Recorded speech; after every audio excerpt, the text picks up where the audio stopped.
두 번째 시간입니다. 창세기가 끝이 났습니다, 여러분. 오늘 출애굽기랑 레위기를 끝내볼 생각이에요. 레위기를 못 끝낼 것 같아요. 출애굽기만이라도. 레위기 시작? 어떡하죠? 그럼 한번 해보는 데까지 해보겠습니다. 말이 많은지 모르겠어요, 제가. 출애굽기를 그래서 경험을 하는 거예요. 근데 출애굽기 시작이 뭐냐? 1장 7절하고 8절 사이에는 여러분 430년의 시간이 있어요. 그래서 어떤 거냐, 요셉 얘기가 나오다가 요셉을 알지 못하는 왕이 들어섰다. 430년 후에. 430년 후에. 어떤 거는 여러분 정말 한 줄로 이렇게 430년을 훌쩍 보내버립니다. 근데 그 사이에 뭐가 있었죠? 430년 동안, 여러분 430년 전이면, 지금으로부터 언제냐면, 이게 얼마나 긴 시간인지 설명해 드리려고 그래요. 임진왜란 때예요. 한참 되죠. 임진왜란 때요. 지금 2020년이니까 1590년일 거 아니에요. 1592년에 임진왜란이 일어났으니 그때에 비해서 여러분 우리가 몇 천만 명이 늘었잖아요. 인구가. 기술력은 얼마나 발전을 했어요? 430년이면 여러분 정말 많은 시간이 흐른 겁니다. 그 사이 여러분 뭘 했을까요? 70명이었던 인구가 열심히 아이를 낳아서 이집트 땅에서 강대한 세력이 되었다. 장정만 60만 명이라고 그랬죠. 그러면 한 200만 명 정도 되는 아이와 어른과 노약자들 다 포함하면, 여성과 포함하면 200만 명 되는 거죠. 그런 거대한 민족이 되었다는 거죠. 소위 말해서 바다의 모래알과, 물론 견줄 수는 없지만 수사적 표현이죠. 그런 공동체가 되었다라는 거예요. 그래서 지난번에 우리가 살펴봤지만 이 노예였던 430년 동안 노예였으면 여러분 얼마나 노예 근성이 쪄들어 있었겠습니까? 이 노예를 흔들어 깨우는 사건, 하나님의 백성의 정체성을 다 상실한 이 노예를 흔들어 깨우는 사건이 바로 출애굽 사건인 거예요. 10가지 재앙 다 치시고 막 다 보여주는 거예요. 하나님이 얼마나 엄청난 분이야 보여주는 겁니다. 그리고 여러분 마지막에 6월절 사건, 이스라엘의 장자는 다 살려주시고, 그러면서 여러분 뭘 깨닫게 되죠? 애굽에 있는 모든 첫째 난 것들, 가축부터 시작해서 바로 왕의 첫째 아들까지 해서 다 모든 첫째 난 것은 다 죽여버립니다. 그래서 애굽에서 곡소리가 끊이지 않았다고 하죠. 근데 6월, 그러니까 이 패스오버라는 뜻인데 이 뭐예요? 양의 피를 바른 이 백성들은 넘어간 거예요. 죽음의 사자가 넘어가는 거죠. 여기 뭐야? 이스라엘 백성 사네? 넘어가죠. 이걸 통해서 뭘 깨닫게 되냐? 이 어마어마한 생명의 창조주가 그것만 깨달은 게 아니라 아무 상관없는 신이 아니라 내 하나님이 되어주시는구나. 우리들의 하나님이 되어주시는구나. 이거를 깨닫게 되는 겁니다. 이게 핵심이죠. 내 백성 너희 하나님 관계에 들어간 거예요. 그게 여러분 결정적으로 홍해바다 건너는 사건을 통해서 결정적으로 깨닫게 되고, 그리고 나서 시내산에서 언약을 맺는다고 했습니다. 시내산에 모여서 언약을 맺죠. 출애굽기 19, 20장입니다. 하나님께서 뭐라고 하시죠? 야! 야라고는 안 했겠죠. 너희들 내 말 잘 들으면, 내 언약을 소중하게 생각하면 너희들 내 소유가 될 거야. 세번역 현대인의 성경인가요? 거기는 내 보물이 될 거야 이렇게 표현했는데, 그것도 좋은 표현이라고 번역이라고 생각을 합니다. 내 번역이 될 거야, 내 보물이 될 거야. 거룩한 백성이 될 거야. 제사장 나라가 될 거야. 베드로전서는 왕 같은 제사장이라고 번역을 했죠. 왕 같은이라는 표현은 좀 그래요. 번역이 잘못됐다면 왕인 제사장, 왕이기도 하고 제사장이기도 한 이런 존재가 될 거야. 이렇게 얘기를 해주시는 겁니다. 하나님이 노예들을 불러다 놓고 하나님의 전능하심을 보여주고 나의 이 전능한 나의 백성이 될 거라는 것들을 가르쳐 줍니다. 그리고 출애굽기 20장에 뭘 가르쳐 주죠? 십계명을 가르쳐 주는 거예요. 십계명은 하나님에 대한 4절 나오고 5에서부터 10절은 이웃에 관한 거. 근데 여러분 지난번에도 얘기했지만 이거는 여러분 욕망의 경계를 그어주는 겁니다. 넘어가지 말아라. 이웃의 것 탐하지 말아라. 살인하지 말라. 도적질하지 말라. 간음하지 말라. 거짓 증언하지 말아라. 이웃을 해하는 일들을 하지 말라는 거죠. 그리고 남종이나 여종이나 뭐 내 아내나 이웃의 것들은 어떤 것들 탐하지 말아라. 경계를 한정해주는 여러분 이 법이 아브라함 때면 여러분 지금으로부터 한 4,000년 전이라고 했어요. 함무라비 법전이 가장 이제 발견되는 최초의 법전이라고 하는데 명문화된 그 법보다도 오래됐을 것으로 추정이 되는 겁니다. 얼마나 아름다운 윤리가 그 안에 들어있습니까? 우리 주님이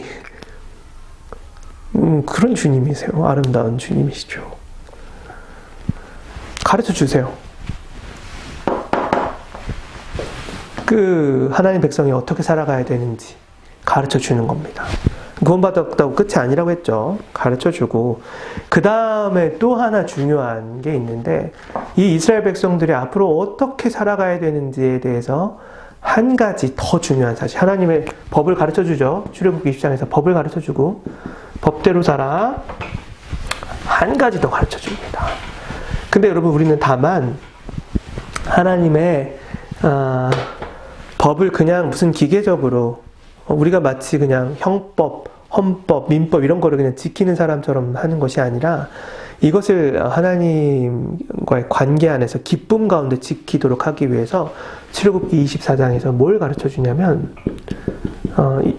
24장부터 40장까지는 한 번 이제 절단된 내용을 빼고는 뭘 가르쳐 주냐면 성막을 만들라는 지시를 가르쳐 줍니다. 이 성막이 뭐예요, 여러분? 성전이 광야에 있을 때 성막이었죠. 성막이 이제 나중에 이제 성전이 되기 전에 성소가 됩니다. 성소는 솔로몬이 예배를 들어 어디로 가죠? 기브온으로 가죠. 그때 이제 거기 있었던 것 같기도 하고 이제 갑자기 이름 생각이 안 나네. 하여간 이제 성전이 되기 전에는 성소 형태로 있었고, 그러니까 성전으로 이제 크고 화려하게 짓기 전에는 이제 성소라는 개념으로 있었고, 그 전에는 이스라엘 백성들이 광야에 있었을 땐 성막에 있었는데, 여러분 이게 뭐죠? 텐트라 그랬죠? 지난번에도 얘기했지만 텐트, 커다란 텐트인 거예요. 이동 가능한 무버블 텐트죠. 근데 텐트를 짓는 이유는 뭐예요, 여러분? 여기서 뭘 하는 거죠? 이거 세울 때 뭐 계속 가르쳐 주냐면, 보세요, 여러분. 되게 지루한데, 제사장의 옷은 어때야 되고, 제사장의 옷은 어때야 되고, 그리고 거기 성막 안에 들어간 물품들은 어떻게 이루어져 있으며, 어떠한 것들로, 어떠한 재료를 사용해서, 어떠한 방법으로, 어떠한 크기로, 이런 것들이 계속 소개가 되는 거예요. 이게 뭐죠, 여러분? 되게 중요한 거예요. 그래서 특별히 부살렐이라는 사람과 오홀리압이라는 사람, 하나님의 영을 부으는 사람, 두 사람을 이렇게 불러서 제조를 담당합니다. 하나님의 영을 받아서, 구약 성경에는 성경이 보편화되지 않았죠. 하나님의 영을 특별히 보여주는 몇몇 사람들, 기름 부은 자예요. 그 기름 부은 자 2명에 의해서 석망을 만드는 거예요. 아주 자세하게 가르쳐주고 아주 정교하게 그 두 사람에 의해서 이제 만들어지는 겁니다. 왜요, 여러분? 하나님이 의도하셨던 것들이 보입니까? 이 법을 그냥 지키는 게 아니라 너희들은 예배하는 공동체가 되어라. 무슨 말이죠? 너희들이 살아갈 힘은 그냥 기계적으로 의무적으로 법을 지키는 것이 아니라 예배를 통해서 거기서 나오는 기쁨 가운데, 하나님과의 교제 가운데, 좀 더 좋은 표현으로는 하나님과의 관계 속에서 이것들을 이루는 공동체가 되렴. 하나님과 교제하면서 우리가 여러분 뭘 알죠? 하나님과 교제하면서 여러분 기도할 때 뭘 알아요? 기도 여러분 막 기도하고 끝내나요? 좋은 기도는 아닌 것 같아요. 물론 이제 우리들이 말을 주로 하죠. 저는 좋은 기도라고 생각을 합니다. 우리들이 막 열심히 우리의 것들을 아뢰는 거. 근데 여러분 좋은 기도는 뭐냐? 좋은 기도는 하나님의 마음을 아는 기도가 좋은 기도죠. 우리의 얘기만 하는 것이 아니라, 기도는 가장 깊은 차원의 대화이기 때문에 하나님과 교제한다는 건 여러분 그런 거예요. 하나님의 마음을 헤아리는 거. 여러분 요새 기도할 때 어떤 마음이 들어요? 기도할 때 저는 여러분 하나님의 요새 기도는 물론 정형화할 수는 없지만 하나님의 깊은 차원의 탄식이 느껴져야 된다고 생각을 합니다. 저는 요새 그게 느껴져요. 코로나 시대 이후로 어려워졌죠, 교회가. 근데 기도하는데 나는 늘 즐거워. 나는 뭔가 해방감이 드는 것 같다. 그건 여러분 내 속에 있는 내용들을 그냥 꺼내놓고 다 막 아뢰기만 해서 여러분 해소가 되는 건데, 물론 그런 차원의 기쁨도 있을 수 있죠. 근데 요새 저는 신앙인으로 살아가는 게 슬프다는 생각을 많이 합니다. 왜죠? 교회는 무너졌고 세상도 무너졌기 때문에 그렇습니다. 세상이 무너지는 건 역사 가운데 늘 있어왔지만, 교회가 무너지는 거는, 교회는 여러분 그 무너진 세상에 제사장 역할을 감당해서 무너진 사람들을 독려해서 하나님께로 나아오게 하는 역할을 감당을 해야 되는 거잖아요. 안 되는 거예요, 그게. 왜냐? 교회도 같이 무너졌기 때문에 그렇습니다. 그렇기 때문에 하나님이 슬퍼하시는데, 이 슬픔에 여러분 우리가 탄식에 한탄에 동참하는 것이 기도 가운데 당연히 일어나야 될 일이 아닐까요? 하나님이 그러하신다면. 그게 이제 여러분 예배예요. 예배에 대해서 가르쳐 주는 거예요. 그래서 여러분 출애굽기 40장이 어떻게 끝나는 줄 아세요? 출애굽기 40장 보세요. 회막을 세우고 성별한 다음에 어떻게 되냐? 34절부터 한번 볼까요? 구름이 회막에 덮이고 여호와의 영광이 성막에 충만하매. 모세가 회막에 들어갈 수 없었으니 이는 구름이 회막 위에 덮이고 여호와의 영광이 성막에 충만하였다. 구름이 성막 위에 떠오를 땐 이스라엘 자손이 그 모든 행진하는 길에 앞으로 나아갔고, 떠오르지 않는 날에는 나아가지 아니었고, 낮에는 여호와의 구름이 성막 위에 있고 밤에는 불이 그 구름 가운데 있음을 이스라엘 원족속의 그 모든 행진하는 길에서 그 눈으로 보았다. 마지막에요. 성막을 완성을 하고 봉헌을 합니다. 하나님 앞에. 그때 어떤 일이 벌어지죠? 여호와의 영광이, 쉐키나 아도나이라고 하는데 히브리어로 그 쉐키나, 하나님의 그 깊은 차원의 영광이 충만하게 임하는 걸 보는 겁니다. 성막 가운데. 여러분 이게 중요한 주제예요. 하나님이 만왕의 왕이시고, 이사야서에 보면은 저번에도 얘기했지만 하나님의 보좌가 너무 크고 하나님의 옷자락이 성전에 가득하고, 성전에 들어갔더니 수만 수천의 천사들이, 날개 6개를 가진 천사들이죠. 그래서 날개 6개 중에 눈으로는 2개로는 눈을 가리고 2개로는 발을 가리고, 그 하나님의 영광을 볼 수 없는 걸 참아. 그리고 이제 발을 가려, 누추한 부분을 가리는 거예요. 그리고 하나로는 날면서 뭐라 그랬죠? 이사야서 6장에 나오는 겁니다. 거룩하다, 거룩하다, 거룩하다. 만군의 하나님. 계속 하는, 이게 여러분 너무 이 소리가 커서 성전 문지방이 흔들릴 정도로 그 영광이 가득한 거예요. 그게 이제 하나님 보좌에서 나타나는 건데, 그 하나님의 영광이, 저 하늘에 있는 하나님의 영광이 광야에 있는 누추한 텐트 가운데로 내려오는 겁니다. 이유가 뭐죠? 이게 성육신, 예수님의 성육신의 모형이 되는 사건이에요. 하나님의 영광이 낮고 낮은 인간 가운데로 내려오는. 나중에 여러분 예수님 더 비천하죠? 그분이 이제 우리 누추한 육신의 옷을 입고 고생스러운 인생을 살잖아요. 예수님도 여러분 소대변 다 보셨습니다. 배고픔을 느끼셨고 슬픔. 여러분 그게 이제 나중에 이뤄진, 왜예요? 왜? 하나예요, 여러분. 하나님이 우리에게 가르쳐 주는 이름이 있죠. 예수 그리스도를 통해서. 뭐죠? 임마누엘 하나님. 우리와 함께하기 위해서 성막으로 내려오시는 거예요. 우린 여러분 그분과 교제할 수 있는 존재로 창조가 되었다는 거죠. 여러분 하나님과의 교제를 누리고 계십니까? 우리 이기수 목사님이 유튜브 올렸죠. 은혜 누리고 사시나요? 이게 첫 번째인가 하는데 사람들이 많은 깊은 감동을 받았다 그래요. 왜냐면 은혜를 누리고 살아간 지 오래되었기 때문에. 근데 여러분 깊은 차원의 이 교제가 있어야 되는 겁니다. 이 교제가 어떻게 일어나는지 가르쳐주는 책, 그게 바로 여러분 레위기입니다. 레위기는 좀 깊게 볼 건데 요것만 하고 이제 마칠게요. 레위기가 뭐에 관한 책이죠? 제사에 관한 책이에요. 1에서부터 7장. 제사를 가르쳐, 5대 제사 가르쳐줘. 5대 제사. 5가지 제사라는 뜻이에요. 번제, 소제, 화목제, 속죄제, 속건제. 이렇게 5가지를 가르쳐 주는 거예요. 그러니까 하나님과 교제하기 위한 방법과 절차들을 가르쳐 주는 게 바로 레위기입니다. 그리고 되게 짜임새가 있어요. 8장부터 10장까지는 뭘 가르쳐 주냐면 이거를 제사를 집전하는 제사장들에 대한 얘기가 나와요. 그래서 제사장이 처음으로 선별되죠. 제사장은 누구죠, 여러분? 아론의 제사장, 아론의 후예들이에요. 아론의 후예들. 그런데 여러분 첫 제사 드리고 얼마 되지 않아서 아론의 아들들 넷이 제사장인데 그중에 둘이 죽죠. 나답과 아비후가 죽는데 이 제사의 엄숙성을 볼 수 있는 거예요.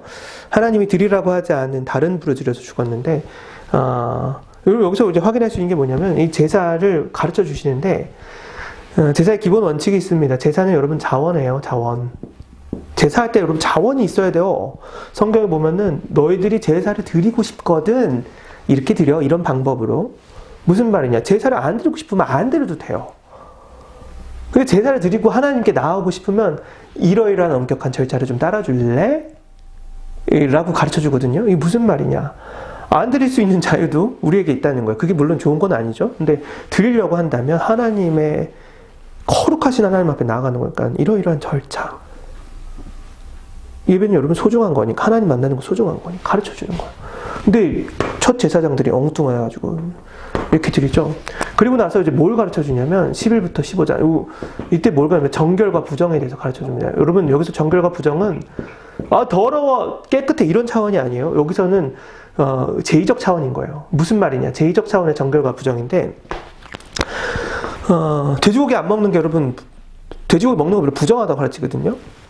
근데 굽이 없기 때문에 왜 그렇죠 여러분? 나중에 우리가 좀 자세히 살펴볼 건데 이거는 여러분 부정에 더러워 이런 차원하고는 상관이 없는 건데 그러면 오늘날 먹지 말아야 돼요. 여러분 우리가 지금 뭐 항생돼지, 무항생제 돼지 뭐 이런 거 나와서 여러분 우리가 돼지 먹는 거 아니죠?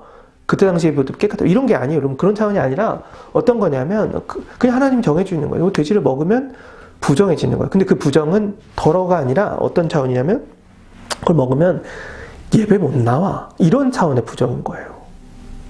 이해가 가시죠 여러분? 이걸 이해를 하셔야 돼요. 제의적 차원인 거예요. 이게 부정하다고 평가를 받으면 그들이 할 수 없는 거 도덕적으로 부정한다는 차원이 아니라 예배를 드릴 수 없는 공동체가 되는 거예요. 그래서 일정 기간 동안 정해지는 기간을 통해서 하나님께 나아가는 거죠. 1장부터 15장 뭘 가르치는 거냐면 제사를 드릴 때 제사를 드릴 수 없는 기준을 가르쳐 주는 거죠. 철저히 제사에 관한 책이에요. 16장에 뭐가 나오죠? 16장이 여러분 여기서 이제 회할 날 텐데 여러분 레위기는 1장부터 16장 그리고 17부터 27장까지 이렇게 나뉘어져 있는데 17도 이제 26, 27장이 여러분 부록이에요. 17부터 26, 27 이렇게 되어 있는데 1장부터 16장이 뭐냐? 1장부터 16장은 하나님께로 나오는 방법에 관한 것들이에요. 16장은 그래서 마지막에 뭐가 나오냐? 정부정을 가르쳐준 다음에 16장에 뭐가 나오냐면 바로 이스라엘 백성들을 1년에 한 번 죄가 없는 상태로 만들어지는 그걸 이제 대속죄일이라고 하는데 다들 이제 죄를 많이 지었는데 이스라엘 백성들이 다 같이 정결하게 되는 이 속죄에 대해서 가르쳐주는 겁니다. 대속죄일 모든 백성이 다 이게 여러분 바로 레위기에 관한 책인 거예요. 제사에 관한 책. 여러분 이게 효용이 없냐? 오늘날 여러분 우리 더 이상 5대 제사 안 해 번제 안 드리잖아요. 근데 여러분 이게 오늘날 효용이 있습니다. 제가 그거를 이번 시간에는 이렇게 맛보기만 하고 레위기는 엄청 중요한 책이거든요. 이 정신이 오늘날 있어야 된다고 보는데 그 구구절절한 이야기는 다음 시간에 레위기, 민수기, 신명기까지는 다음 시간에 살펴보는 걸로 하고 오늘은 이렇게 제사를 드리는 거 교제가 가능하다는 정도만 우리가 이제 확인을 하고 그게 정말 중요하게 생각하신다 라는 거를 하고 오늘은 이만 가름하도록 하겠습니다. 제가 예배를 강조한다고 해서, 오늘날 이제 벌어지고 있는 예배적 사태, 뭐 예를 들면 현장 예배냐, 온라인 예배냐, 이걸 이제 논하고자 하는 건 아니에요. 근데 중요한 원칙은 발견할 수 있을 것 같아요. 예배가 중요하다고 해서 예배가 다른 것보다 우선할 수는 없다라고 생각을 합니다. 이 부분은 여러분 오해의 소지가 없었으면 좋겠는데 예배는 여러분 중요하죠. 정말 중요합니다. 하나님 찾고 구하는 거. 근데 뭐에 종속이 되어 있어야 되냐? 더 상위의 가치, 하나님께서 더 중요하게 생각하는 가치에 종속이 되어 있어야 된다고 생각을 하는데 그것은 바로 여러분 이웃사랑, 하나님 사랑, 이웃사랑, 생명. 이게 이제 안식일 정신에 나타나는 거죠. 예수님이 안식일날 의도적으로 이거를 이제 어긋나게 만드는데, 그게 이제 중요한 게 뭐예요? 안식일날 하지 말라는 것들을 예배를 드리고 막 이런 게 중요할 때, 안식일에 사람을 고쳐주는 일들을 하시죠. 그리고 나서, 이웃의 생명보다 안식일이 더 우선할 수 없다. 이런 것들 가르쳐 주는 거죠. 예배가 중요합니다. 근데 어떤 차원에서 중요한지. 그리고 더 중요한 거는 바울을, 나중에 보겠지만 바울이 레위기를 보면서 로마서를 씁니다. 저는 이제 그랬다고 확신을 하는데, 더 중요한 거는 이 예배도 중요하지만 성막에서 드려진 예배도 중요하지만 삶의 예배가 얼마나 중요한지 가르쳐주는 거거든요. 그래서 그 맥락에 대해서는 우리가 다음 시간에 조금 더 깊이 있게 톱파보는 시간을 가져보도록 하겠습니다. 일단 이상으로 이 두 번째 강의 마치도록 하겠습니다. 감사합니다.